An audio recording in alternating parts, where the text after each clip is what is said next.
Have you ever been in the middle of a really good story when someone interrupts you? In the funny story, Interrupting Chicken by David Ezra Stein, Papa Chicken tries telling Little Chicken a bedtime story, but Little Chicken won't stop interrupting his bedtime story. And then he says, let's read another story. I'll be good. This goes on for a while. Papa tries reading story after story, and what do you know? Little Chicken won't stop interrupting his bedtime stories. Jack. Yes, Leah. You did it again.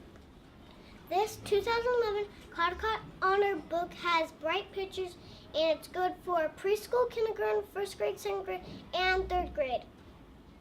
If you want to laugh until your belly hurts, then choose the book Interrupting Chicken found at your local library.